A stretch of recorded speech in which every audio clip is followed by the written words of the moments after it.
बिस्मिल्लाहिर्रहमानिर्रहीम अस्सलामुअलैकुम। मैं हूँ मियाँ मोहम्मद अफजल और मेरा तल्लक ज़िला उकाड़ा से है। अज दा जिहड़ा मेरा मौजू है वो ये है कि जिहड़ा करेला है वो जनवरी च लगावी दा है या फरवरी च लगावी दा है या मार्च के महीने च लाई दा है। इनकी जिहड़ी मुकम्मल तफसील है वो इस वीडियो दे विच मैं बयान करसां। अल्हम्दुलिल्लाह तुहानू मज़ा आ जाएगा। लेकिन आगे बढ़ने से पहले एक अमल मैं करता हूँ, वो आपसे रिक्वेस्ट करूँगा वो आप भी करें बेलौस अल्लाह की रज़ा की खातर। 100 मरतबा अस्तगफिरुल्लाह और 100 मरतबा सल्लल्लाहु अलैहि वसल्लम। ये 2 तस्बीह हमें सुबह निकालनी चाहिए और 2 तस्बीह हमें सोने से पहले रात को निकालनी चाहिए। मेरी कोशिश होती है वही बात आपसे करूँ जिसका मैं खुद तजर्बा करता हूँ, वही आपसे करूँ। चलो चलते हैं, पंजाबी में गुफ्तगू करते हैं। तो मैनू यकीन है जेड़े मेरे यूट्यूबर फैमिली है मेरे नाल मुहब्बत और प्यार करते ने, अल्हम्दुलिल्लाह वो इस बात पे अमल करनगे। तो मैं शुक्रिया अदा करना मोहम्मद यूसुफ दा, चिश्ती वाले भाई दा, और उस तो बाद मोहतरम भाई पुन्नू खान दा, उस तो बाद जंग तो अकादमी उसका शुक्रिया अदा करना। जेड़े मेरे वीडियो वेखते ने, काफ़ी लोग वेखते ने, सारिਆਂ ਦਾ तह दिल नाल मैं शुक्रगुजार हाँ। तो जेड़ा बंदा अल्लाह दा शुक्र अदा करता है, अल्लाह फरमांदा है कुरान कि मैं उन्हें रिज़्क च इजाफा कर देना। ये मैं कोलों नहीं गल कर रहा, है हकीकत ते मबनी गल है, साडा कुरान कह रहा है। अल्लाह आंदा जेड़ा मेरा शुक्र अदा करता है मैं उन्हें रिज़्क च इजाफा कर देना। तो सानू शुक्र अदा करना चाहिए। तो दूसरे नंबर ते सानू उशर देना चाहिए। जिहड़ी भी साडी फसल होवे, थोड़ी होवे बहुती होवे, नफा होवे नुकसान होवे, मूँह दे विचों कदी भी ना कड्डो कि यार सानू कोई चीज़ नहीं बची। ये लफ्ज़ ही कहते रहो तुसीं शुक्र अल्हम्दुलिल्लाह रब्बिल आलमीन, या अल्लाह इहदे च कोई बेहतरी होसी, सानू प्रॉफिट है। अगर घाटा भी पै गया तो तां भी आखो या अल्लाह तेरा शुक्र है, इहदे च बेहतरी होसी, मैं किसी बड़ी आफत तो बच गया। इहदे ते अमल जरूर किया करो। इहदे ते अल्हम्दुलिल्लाह अल्लाह दे फजल नाल मैं खुद अमल करना। तो मेरी कोशिश होंदी जेड़े मेरे नाल मुहब्बत करते हैं उन्होंने मैं वो गल दसां जेड़ी हड वरती होवे, जिहदे ते मैं खुद अमल करा। तो हुण आपां चलीए करेले दे मुतलक। करेले का जोड़ा मौसम है वो फरवरी शुरू होता है। जनवरी च वो लोग ही करते हैं, करेला गढ़ते हैं जेड़े भाई अमीर लोग हैं, जेड़े टनल च गढ़ते हैं। लिहाजा टनल वाले पासे तुसी बिल्कुल ना जाओ। तुसी फरवरी की 10 तरीक तो बाद तुसी बड़ी आसानी दे नाल करेला काश्त कर सकते हैं। जिमें जिमें अगर लेट होनी है उवें उवें करेला तो फिर काश्त होना ही होना है। लिहाजा ये बड़ी लंबी फसल होती है, बड़े पैसे देंदी है, तो मेहनत तो फिर करनी पैंदी है। लिहाजा इनका एक पुट्ठे तो दूसरे पुट्ठे का जोड़ा फासला होता है वो 6 फुट तो लैके 8 फुट तक होंगे। तुहाडा दिल करे 6 फुट का पुट्ठा बना लो, तुहाडा दिल करे 8 फुट का बना लो। पुट्ठा किनू कहते हैं? पुट्ठा इनू आखते हैं भी एक खेड़ी तुसा कड्ढी है ना, तो उस खेड़ी तो दूई खेड़ी का जोड़ा दरम्यानी फासला है उन्होंने असीं पंजाबी च कहने हैं पुट्ठा। लिहाजा मैनू 6 फुट की खेड़ी पसंद है, तो 6 फुट तो उत्ते 8 फुट की खेड़ी मैनू पसंद नहीं है। तुसी 8 फुट की काट सकते हैं, 10 फुट की भी काट सकते हैं, लेकिन 6 फुट की खेड़ी जी मेरी जात नू पसंद है, मैं वही थानू मैंशन करदा पिया। तो इनकी तैयारी भिंडी तो बाद करेले की तैयारी तुसी करनी शुरू कर दो। जमीन नू बनावना शुरू कर दो। जितना जमीन नू बना लिसो उतना फायदा है। अज जनवरी की 11 तरीक है 2026।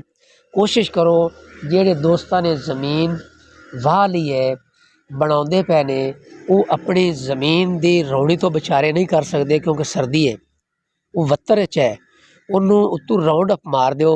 घास वाली जी स्प्रे है ना वो मार दो। अगर वो मार दोगे उनका जोड़ा असर है 20 तो 25 दिन रहिंदा है। वो 20 तो 25 दिन जोड़ा है वो उनके विच तय चला जाता सर, तो घास फिर नहीं उगता, 2-3 महीने नहीं उगता। लिहाजा उतनी देर नू फरवरी की 10 तरीक 12 तरीक 15 तरीक आ जासी। ज़्यादा रिस्क तुसी फरवरी की पहली तरीक नूं नहीं लेना। जिंदे विच अल्लाह राजी होवे वो ही सानू काम करना चाहिए। जदों दा टैंपरेचर पूरा होना है इन्हें बी ने उदों ही उगना है। तो लिहाजा वो जिहड़ा गोडी वाला काम है वो तुहाडा ऐटोमैटिकली तौर पर भी कवर हो जाएगा। नाल ही उन्होंने अगाए बगाए राउंड अप तो बाद राउंड अप तो मारी दी है, ਉਹਨੂੰ पानी ला के तो फिर राउंड अप मारी दी है। लेकिन तुसी वत्तर वाली जमीन में भी राउंड अप मार सकते हैं। सर्दियों के राउंडी ना करिया, तुहाडी बड़ी मेहरबानी। अगर राउंडी करनी है, राउंड अप मारना है तो फिर तुसी सुकून ना 15 फरवरी तो 20 फरवरी तो बाद उन्होंने काश्त करो, उन्नी देर में वत्तर आ जाएगी तो बाद काश्त कर लो। 5 फरवरी या 10 फरवरी में अगर तुसी काश्त करनी है, राउंड अप अज मारोगे उन्नी देर में उनका असर फिर खत्म हो जाएगा। जिहड़ा बीज लाओगे ना वो फिर उग आएगा। राउंड अप मार के फौरी तौर असी बी नहीं ला सकते, वो बी नूं खत्म कर देंदा है। ते एक पुट्ठे दा दूजे पुट्ठे जिहड़ा फासला है वो 6 फुट का रखना ने।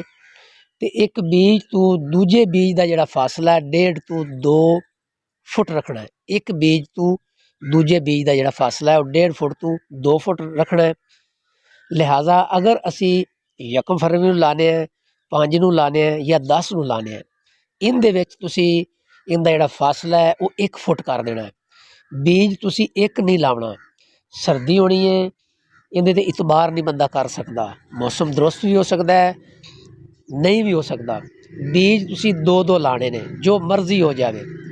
बीज 2-2 लाने ने। एक बीज कदों लावीदा है, वो फरवरी के एंड ते तो मार्च के शुरू तो लावीदा हुंदा एक बीज। 2 बीज लाने ने ते जिहड़ा टोटल 1 एकड़ का बीज तुसी लावना है वो 2 किलो लगेगा। इंशाअल्लाह ताला 2 किलो लगेगा। 2 बीज तुसी लावने ने। अगर तुहाडे कोल शॉपर मिल जाए 10-15 दिन की खैर सलाह है, पैसे भी तो विचों कमाने ही है ना, तो शॉपर इहदे उत्ते तुसी लाजमी ला दिया जे। 10-12-15 दिन की कोई परेशानी नहीं। एक तो हीट उत्तों आएगी फरवरी के महीने तो बड़ी जल्दी जड़ा है ना जी वो ग्रोथ कर जाएगा, बड़ी जल्दी ग्रोथ कर जाएगा। फिर इहदी जिहड़ी स्प्रे का भी खसूसी तुसी ख्याल करना है। जो ही ये बाहर निकले पत्ते बनाने शुरू करे, इनू कीड़ी की स्प्रे हर हालत तुसी जरूर करनी है।